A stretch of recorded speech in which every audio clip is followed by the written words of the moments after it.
My name is Caroline Johnson. I've been married for 10 years, but my husband, Thomas, and I don't have any children. Thomas believes that as long as a couple is happy together, it doesn't matter if they have kids or not. He's the youngest in his family, and his older brother takes care of their parents. I'm an only child. So I needed to take care of my parents eventually. Thomas agreed, and we decided to build a new house for this purpose. But once the house was finished, Thomas said something unbelievable. Now that we've moved in, all that's left is for my parents to join us. I was pleased with how everything was settling in and said so. Just then, the doorbell rang as if someone had been waiting for our move to be complete. When I opened the door, a young woman was standing there. Who might you be? I wondered since we hadn't even introduced ourselves to the neighbors yet. But when Thomas came out from inside, he cheerfully invited her in.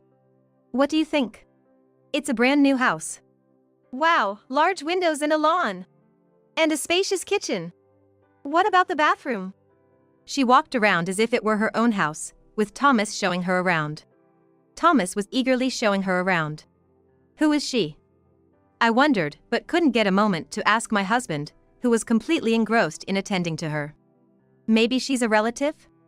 I thought as I prepared tea. Nothing beats a new house. The home gym is amazing. Especially the bathroom, it's so big. I could even watch videos while taking a bath. It's so spacious, 2 people could easily fit in there. Well, yeah, it's quite fancy. What? Fancy? When the 2 of them finally came back to the living room, they snuggled up together on the sofa. But I don't like the color of the bedspread. That's easy, we can just replace it with a new one. What are they talking about?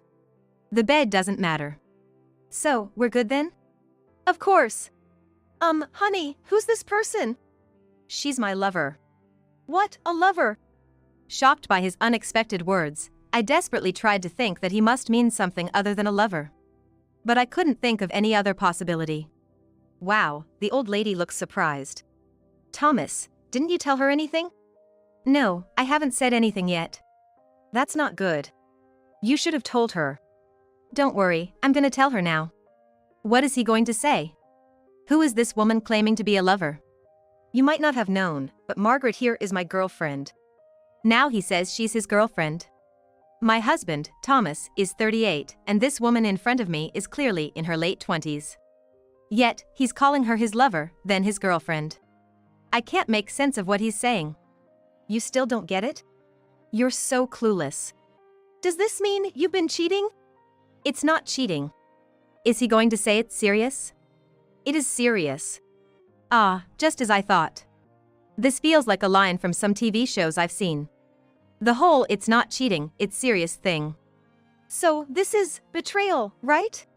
Yeah, you could see it that way. But it can't be helped. I love Margaret more than you. Such blatant defiance. So, I'm gonna leave you. A 38-year-old man bringing home such a young woman and suddenly talking about divorce. And this, just after we've built a new house, with a mortgage looming ahead. What about this house? It's brand new, you know? And we've got a mortgage to pay off. You don't need to worry about the mortgage. After all, the house is in your name, so you're the one who'll be paying it. What? Yes, the house is in my name. When we were discussing the ownership, my husband said, I'll be covering the living expenses, so you can handle the mortgage. In return, let's put it in your name. Who knows, I might pass away first. If it's in my name, there'll be all that fuss about inheritance tax, right? That made sense to me, so I agreed to his proposal. So, Margaret and I will live here, right? Right. What do they mean by right? This house was built to live with my parents. I never planned to live with your parents. You were just dreaming that up on your own. How could you? I planned to live here with Maggie from the start. Just as originally intended. How is this originally intended? I wanted to say so much, but my mind went blank and I couldn't think of what to say. Even if I wanted to argue, I couldn't find the words. So, Margaret and I will live here. You should leave. Here, I've prepared the divorce paper. My husband said this mockingly as he handed me the divorce forms. Meanwhile, Margaret was looking at her nails. They were long, neatly manicured. Can he really live with a woman who keeps her nails like that? Hurry up and take it. Once you've taken, pack your stuff and leave. And take the divorce papers to the court, will you? We're planning to get married soon. The woman said, smiling triumphantly. Feeling rushed, I took the divorce papers and went to the bedroom to pack my things. I was supposed to sleep in this bed tonight, but now it will be my husband and that woman. I felt nauseous. Hey, how much longer are you going to take? Margaret is telling you to hurry up. Just get out already. I couldn't say anything back, barely managing a nod. Leaving the house, I went to the court to submit the divorce papers. Then, I headed to my parents' house, but tears blurred my vision. Arriving home, my mom greeted me, shocked to see me crying. What happened? Mom.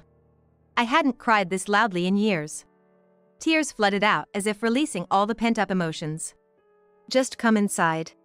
Once inside, she patiently waited for me to stop crying. It must have been an hour before I could finally speak. Then, I started talking non-stop, like a dam had burst. What just happened? The betrayal by my husband. His young lover. My mother was undoubtedly shocked after hearing it all. When did it start? When? I wonder. Thinking about it, there had been signs that something was off about a year ago. But I had convinced myself that my husband couldn't possibly be cheating. Or maybe, it was just easier to think that way and stop suspecting him. I see. Well, I understand how you feel. So, what are you going to do now? What to do?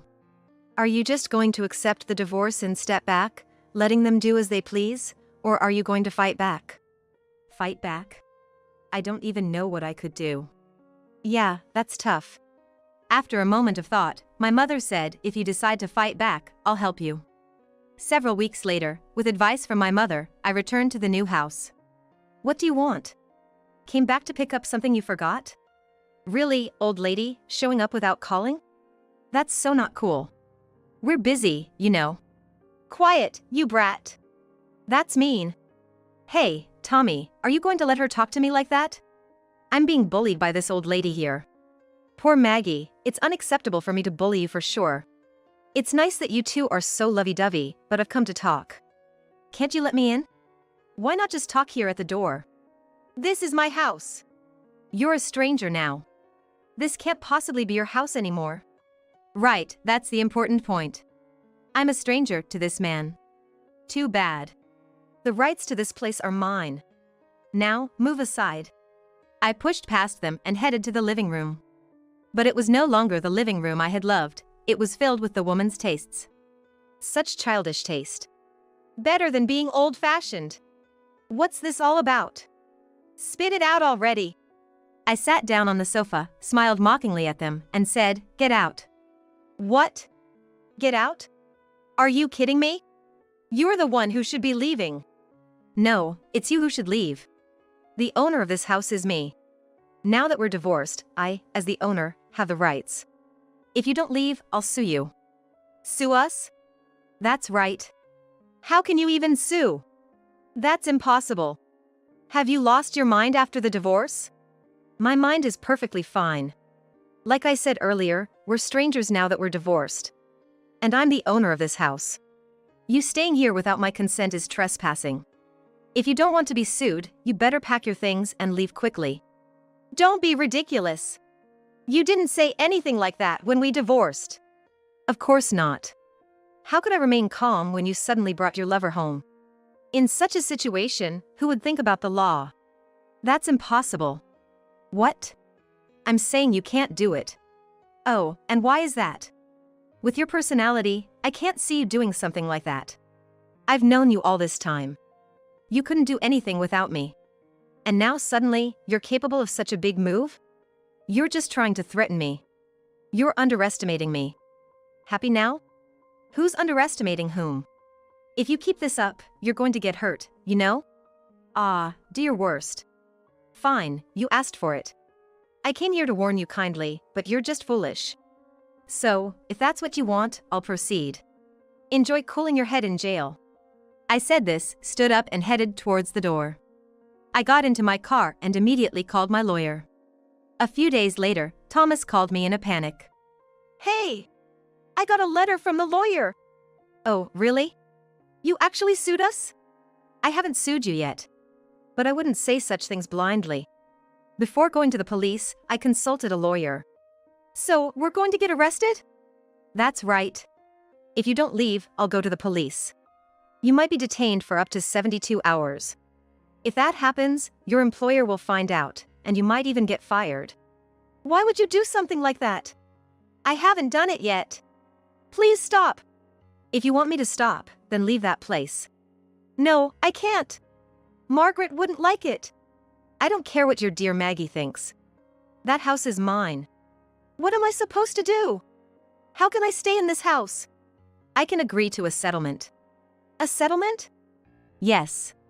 The settlement amount is $20,000. $20,000? It's a cheap price to stay here. So if I pay $20,000, can I really stay here? Yes, you can. And you won't go to the police? I won't. But if you want to stay, you need to pay the mortgage on this house. Think of it as rent. Rent. Then, I heard some talking in the background over the phone. Listening closely, it sounded like Margaret was saying something. Hey, if we get arrested, will we really go to jail? You'll be detained for questioning. Then it might go to trial, and you could either get a real sentence or a fine. A fine? What's that? Look it up. There's plenty of info online. If you know, just tell me. Scared much? A fine means you settle it with money. How much? Who knows? It says up to $2,000. Then isn't it better to just go to trial? If you think so, go ahead. But remember, you'll have a criminal record, and you'll definitely lose your job. Plus, finding a new job will be tough. If it were just about money, wouldn't everyone choose a trial? But there's a big social risk involved. So, that's how it is. So, accepting a settlement is the best option, isn't it? And if you want to live in that house, you'll have to pay rent. How much is the rent? The full amount of the mortgage. Once I finish paying that, will the house be mine? Of course not. The house is in my name. I pay the taxes on it, so it's mine, no matter how you look at it. That's not right, Margaret says. I don't care how wrong she thinks it is. Your dear Maggie doesn't understand the societal aspects, does she? How the world works. She's young. If you understand it's because of her youth, then as the older one, you should teach her. Not that you could. Your words are harsh. Well, yes. We're strangers now, so I don't need to consider your feelings. I used to choose my words not to upset you, but I don't need to do that anymore. I see. Hey, give me the title to the house. The title? Yeah. Margaret wants to own this house. And we didn't divide any property when we divorced. I should at least get the house, right? Do you think we had property to divide? We both contributed to the living expenses from our earnings, right? So, there's no joint savings. In fact, all the household items and appliances, I mostly paid for them. Technically, I could take all of it. Oh, and the furniture we bought when we renovated, I paid for that too. That's ridiculous. See? Pretending to know about property division will only hurt you. So, okay, not property division. Just give me the house. Are you okay in the head? I can't believe you're asking for that. I have no choice. Margaret insists she wants the house in her name. You're just a puppet. So naive. Please. All right then, you just need to pay the down payment of $20,000. Down payment? Yes, that much for the title to become yours. It's a pretty good deal, I think. Yeah, I guess so. All right, I'll pay $20,000. Then, with the settlement and the down payment, that makes $40,000 in total. Plus, you'll cover the costs for the title transfer. What? What's that? It's a gift, so there'll be a gift tax. Tough, isn't it? You've got to be kidding. This is real, quite a shock, isn't it? All right. I'll do it for Maggie. Sure, Maggie this, Maggie that. Please make sure the payment is in one lump sum, Maggie. So, I received a total of $40,000 in cash, comprising the settlement of $20,000 and a down payment of another $20,000. But I wasn't planning to let it end there. Considering the humiliation and pain I had endured, I wouldn't be satisfied until he hit rock bottom. A month later, I heard Thomas's panicked voice again. Hey, Caroline. What's this about? Hello there. But you and I are strangers now. Please don't address me so informally. Got it. What is this about? Well, you're saying this over the phone. That's funny. A lawyer's demanding spousal support from me. Oh, that's a pretty standard claim. How is it standard? We're already divorced, and the papers have been processed. True. But the cause of the divorce is on you. You brought your lover into our home, and when asked about cheating, you openly admitted it was serious. It's absurd to think you wouldn't be sued and asked for spousal support. But you didn't mention this when we divorced. Well, back then, my mind was blank. I didn't think of it. Now that I'm calm, I see I have quite an advantage. But why now? It's been a month since we divorced. Isn't that something you claim right away? Or discuss it at the time? Listen, there's no period for claiming spousal support. It can be claimed any time unless the divorce judgment changes. Oh, divorce teaches you so much. Hey, I've already paid $40,000 for the settlement and down payment for the house. And now spousal support on top of that. That $20,000 was to keep you and Maggie out of jail. And the other $20,000 was the down payment because you wanted the house, right? Neither of those has no business with it. I know, but this is just impossible. Guess what? I have some exciting news. What? The only good news would be you dropping the spousal support claim. Not happening. But here's a new fact I discovered after we split. Listen up. I'm pregnant with your child. What? No way. True. With all this happening, I felt sick. I thought it was a stomach ulcer or something, so I went to the gastroenterologist. They told me to visit the gynecologist, and guess what? I'm 3 months pregnant. Yay! We couldn't have kids for so long. Maybe feeling safe about not being able to conceive was what did it. Now, of all times. So, expect a claim for child support too. Child support, even though we're divorced? You can take a DNA test if you wish. However, it just adds to the cost. It's obvious you're the dad. Please pay the child support. No way! You're planning to have the baby at your age? Of course. It's my long-awaited child. There's no question of not having it. This is crazy! We were okay with the mortgage because we couldn't have kids. No, you thought it was okay because you planned to make me pay it. Well, maybe I did think that. I'm not saying you have to pay every month. What do you mean? If you paid every month, Maggie wouldn't like it, right? It'd reduce the money for her, even though it's not her child. So, spousal support and child support, I'd prefer it all in one lump sum. You can't be serious. I am. I don't lie like you do. That's impossible. Well then, do you want to pay monthly? I'm sure Maggie would be furious. Can you handle that? No way. Right. So, it's better to pay it all at once. Even if it means getting a loan. You can always make up some story about why you need the loan. You're good at lying. After all, you cheated on me without me knowing. You! So, the spousal support is $60,000, and child support for 20 years at $600 per month comes to $144,000. Oh, the total is $204,000, lucky me. You've got to be kidding! How am I supposed to pay that? If you can't pay, I'll have to ask my lawyer to take legal action. Keep that in mind. I'll have to borrow from a consumer loan service. Why not ask Maggie to work? Having run out of savings, my husband borrowed from a loan service and paid everything in a lump sum. I never thought he'd actually borrow from a consumer loan service, but his going into the negative was lucky for me. The timing of the pregnancy was surprising, but I think the baby was cheering me on. Now, Thomas is struggling with the mortgage payments. He probably thought he could manage with his savings for a while. I can't pay because I have no money doesn't cut it. So, Thomas's solution was to plead, Maggie, I'm sorry. Could you please work? But Margaret was having none of it. What? Are you joking? Why should I work? Tommy, you said I could be a stay-at-home wife when we got married. I know, but I can't pay the mortgage. We both have to work now. No way. Why suddenly change? You said we were fine because of your savings. Well, there's a bit of a situation with that. I don't care. I absolutely refuse to work.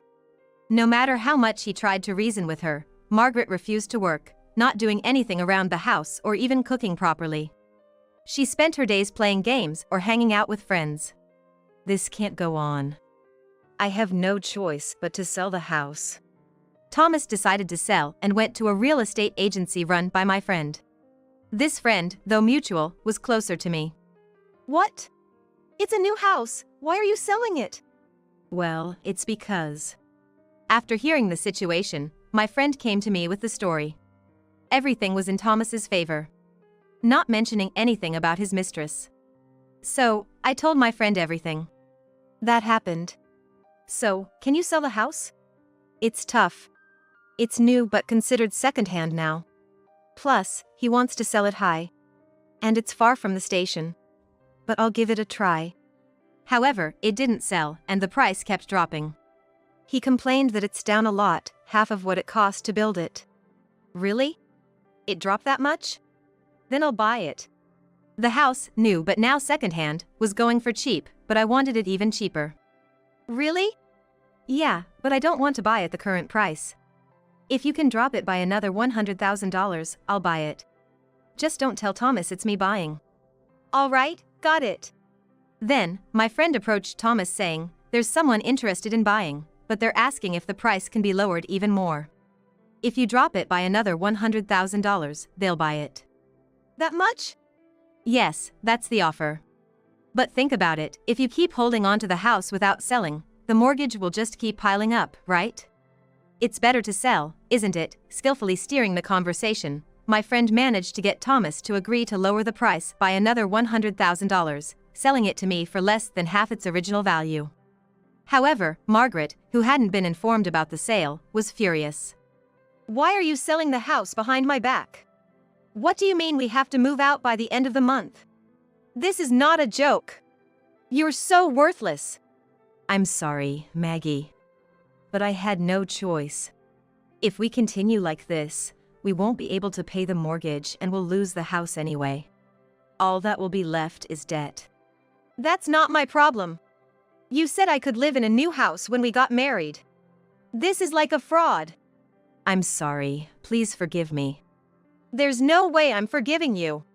I can't live with a loser like you. I'll divorce you right away. Furious, Margaret left Thomas after he begged for forgiveness. Thomas then used the money from the house sale to repay his consumer loan. However, the mortgage remained. He tried to stay positive, telling himself, all I have to do now is pay the monthly mortgage. And he continued to pay the mortgage, which had been reduced by about half. But then, further disaster struck. It was the damage bill I sent to Margaret for her annoying harassment before the divorce. Thinking it unfair for Thomas to suffer alone, I sent Margaret a bill for ruining my marriage. Margaret, however, tried to make Thomas pay for it. Why am I getting this bill? It's not my fault. You're the one to blame. You should pay for it, Margaret said. Frustrated, Thomas came complaining to me. Why are you sending Margaret a damage bill? I could sense his plea for mercy. You know, she was part of breaking up a family, right? It's only what she deserves. But it's all coming down on me. Just refuse to pay if you don't like it, I said, but Thomas, being bombarded with complaints by Margaret, made a promise he couldn't keep to pay it himself. In the end, he borrowed from a consumer loan service again to pay the bill in full. This led him into an even more difficult situation, as the interest on the loans compounded.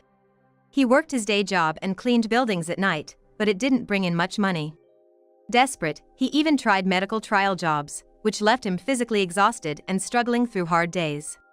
As for me, I was living comfortably in the new house with my parents and newborn child, enjoying a very affluent lifestyle thanks to the reduced price of the house, the child support and spousal support, and the down payment from Thomas. It's indeed a happy life for me.